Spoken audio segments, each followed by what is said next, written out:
What if one simple visit could drain your joy, rob you of your health, or even strip away your sense of self-worth? After 60, the stakes are higher than ever. A single decision, one step through the wrong door, could change everything. These 4 homes, they may look harmless, but the cost of stepping inside could haunt you for years. Some doors lead to healing, others to heartbreak. The difference isn't always obvious until it's too late. But today, you'll learn how to spot the signs and protect yourself before the damage is done. There's something no one tells you about getting older. It's not just your body that gets tired, it's your soul. After 60, you start to realize just how valuable your time is, how sacred your energy has become, and how rare true peace really is. And yet, despite this awareness, many of us still give our time and our hearts to the wrong people, not out of obligation, but out of habit, guilt, or a deep desire to feel connected. But here's the uncomfortable truth. Not every door you walk through protects your peace. Some doors lead to quiet emotional traps where you're not valued, not heard, or worse, used. And every time you leave those homes, you feel just a little more drained, a little less joyful, a little more alone. You've spent decades giving as a parent, a friend, a spouse, a sibling. You've given your love, your energy, your time. Now, in this chapter of life, you deserve something back: peace, respect, and emotional safety. But you won't find that peace in every place you're invited to. Some homes, even those filled with people you love, are not safe for your spirit. And sometimes, saying no to a visit is the kindest thing you can do for yourself. In the next few minutes, we'll walk through the 4 types of homes you should be cautious about entering, not out of judgment, but out of wisdom. These are homes that may seem harmless, even familiar, but they carry hidden costs: emotional fatigue, self-doubt, the quiet erosion of your self-worth. And by recognizing these patterns early, you can choose differently and reclaim the peace and power that belong to you in this season of life. You've earned the right to protect your peace. Let's talk about how. This isn't just advice, it's protection for your peace. In this video, we'll uncover 4 types of homes you should think twice about entering after 60, even if they belong to people you care about. Why? Because each of these places carries something dangerous, not physically, but emotionally, and the consequences often don't show up right away. At first, it's just a bad mood. Then, it's a sleepless night. Eventually, it's your self-worth being chipped away, little by little, behind doors you once felt safe walking through. After 60, your emotional and physical energy isn't just limited, it's sacred. Every choice, every interaction, every place you spend time in either restores you or drains you. And too often, we give that energy away without realizing the cost, out of habit, guilt, or the feeling that we owe someone our time. But now is the season to put you first, not out of selfishness, but out of self-respect. In the next few minutes, I'll walk you through these 4 specific types of homes and share real-life examples of how seniors, like you, have been quietly affected by them. But this isn't just a warning.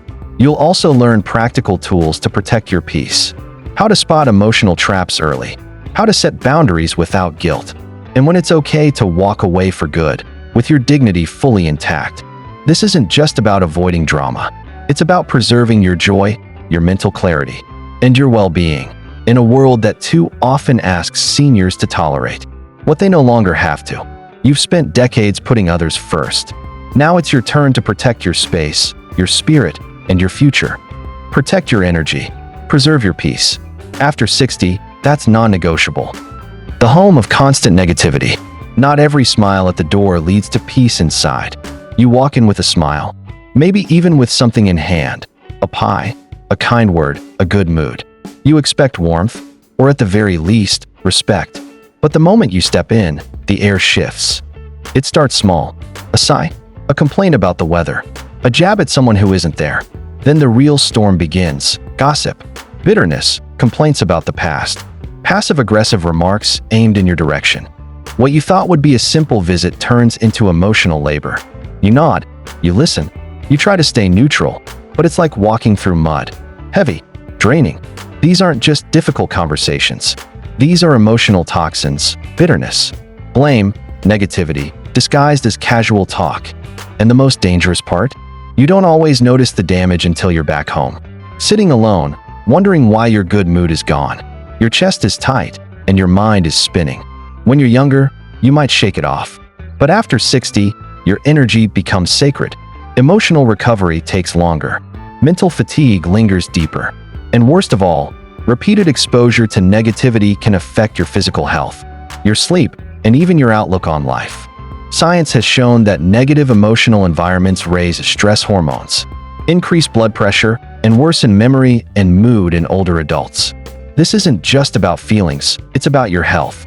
You might tell yourself, they're family. They've always been like this. Or, I can handle it. But let me ask you this, should you have to? Should you have to brace yourself every time you walk into their home? Peace doesn't always mean silence. Sometimes, peace is simply the absence of criticism, the absence of tension. Protect your spirit. Limit time. Set boundaries. Or stop visiting altogether. You can love people from a distance. You can choose to protect your joy without guilt. If someone's home leaves you emotionally drained, it's okay to pause, pull back, or walk away for good. Because after 60, your time isn't just precious, it's powerful. You've earned the right to spend it where your spirit feels light. Yes, I've felt this exact way after visiting certain people. It's not wrong to avoid negativity, even if it comes from family.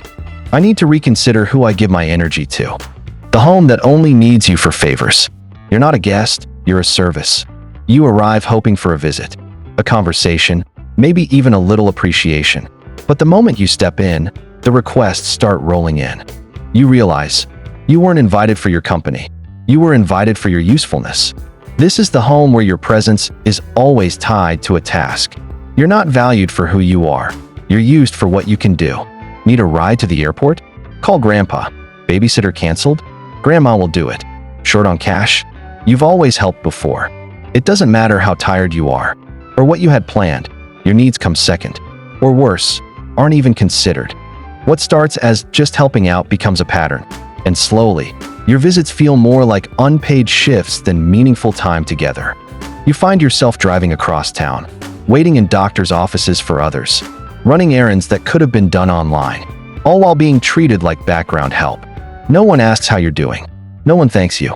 And when the favor's over, so is the relationship until they need something again.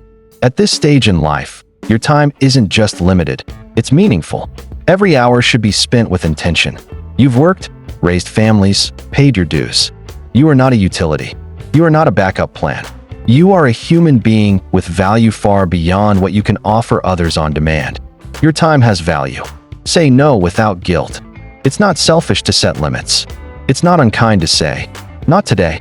It's healthy to choose how, and with whom, you spend your time. Saying no doesn't mean you love them less. It means you finally love yourself enough to protect your energy. Start small. I'd love to help, but I'm resting today. I'm not available this week, maybe next time. I'm happy to visit, but not to run errands. You've earned more than just respect. You've earned freedom.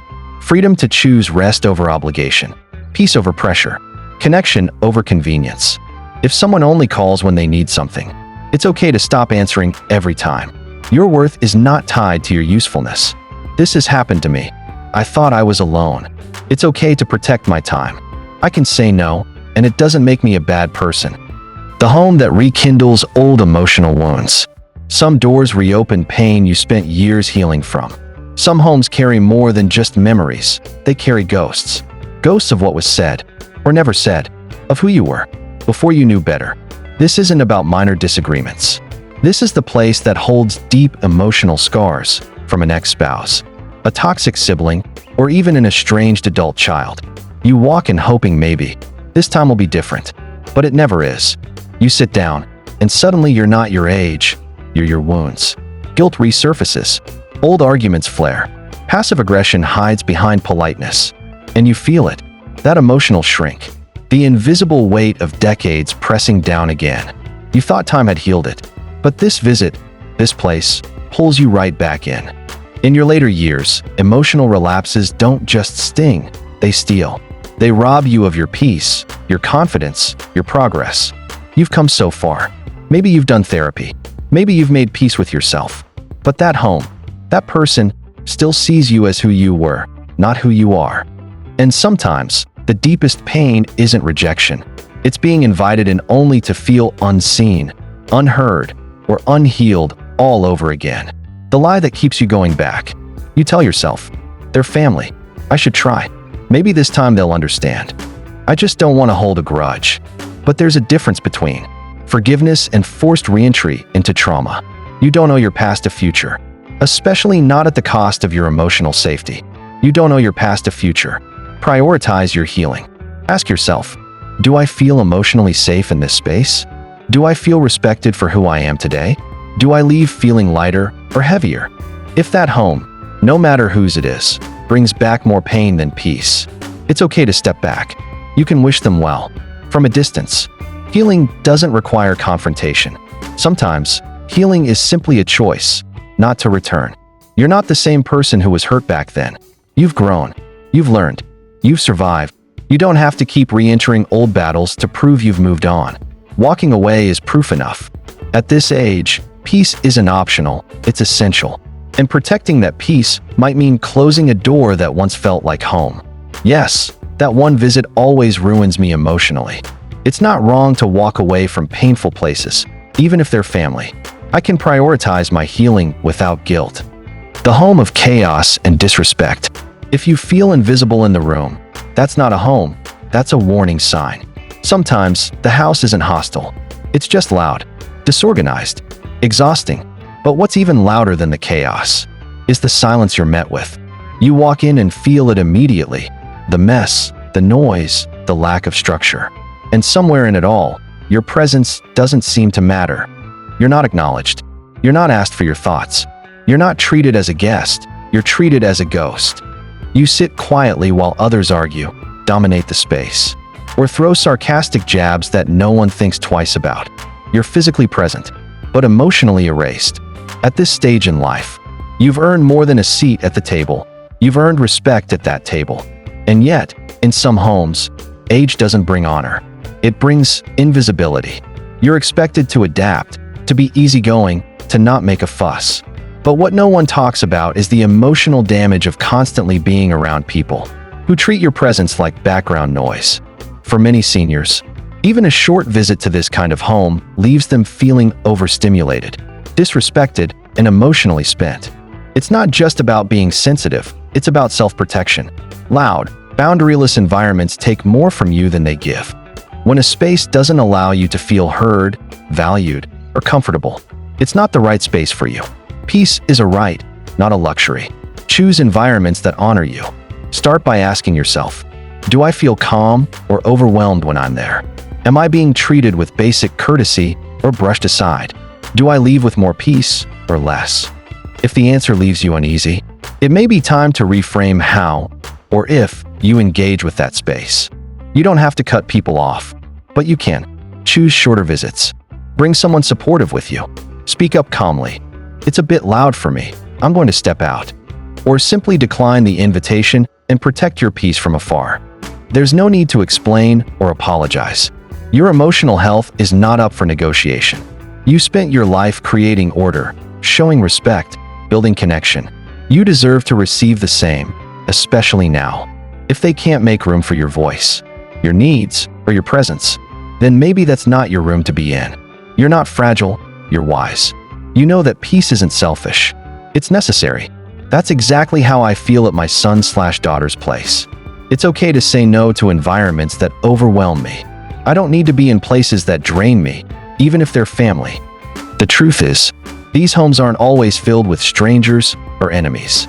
Sometimes, they belong to the people you love the most, your own children, siblings, old friends, even partners. That's what makes it so difficult. You tell yourself, they mean well. Or, it's not that bad. But inside, something shrinks every time you visit. Something sacred gets stepped on. And after 60, that something matters more than ever because it's your peace, your dignity, your hard-won joy. You've spent your life giving, showing up even when it hurt, smiling through discomfort, putting others first. But now is the time to put your emotional well-being front and center. You're not being cold. You're not giving up. You're growing by recognizing that some environments, no matter how familiar, just aren't safe for your soul. You don't have to go where you're merely tolerated. You deserve to be celebrated, not dismissed. And peace is not a selfish luxury. It's a birthright. At this stage in life, protecting your peace isn't optional. It's essential. You're not fragile. You're wise enough to walk away from what doesn't feel right. Which of these homes have you visited too often? And what would it feel like to finally stop going? Take a moment. Think about the places that drain you, the people who ignore your boundaries, the environments where you feel small. And then ask yourself, what would happen if I chose peace instead of obligation? Not forever, just once, just to see how it feels. Sometimes, the most powerful thing you can say is nothing at all, and simply not show up. Have you ever found yourself stuck in one of these homes? How did it affect you? And what helped you take back your peace? Your story might be the exact thing another senior needs to hear today.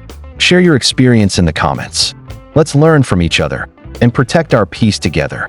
Your story has power. Someone out there needs it.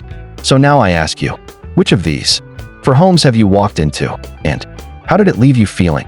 Was it the home where you felt invisible? The one that only called when they needed something? Or maybe a place from your past that still opens old wounds? You're not alone. So many seniors carry these quiet stories, unspoken, unresolved.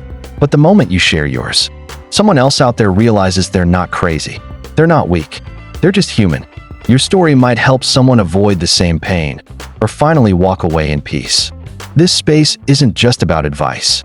It's a place for healing, a place where your voice, your life experience, becomes a light for someone else navigating the same emotional roads. You've lived through more than most people can imagine. And now, just by telling your truth, you can help others live wiser, stronger, and with fewer regrets. Real stories, real strength, real connection. If today's message resonated with you, don't keep it to yourself. Tap that like button and subscribe for more real-life wisdom designed for your journey after 60. Because this stage of life, it's not about slowing down. It's about rising into who you really are.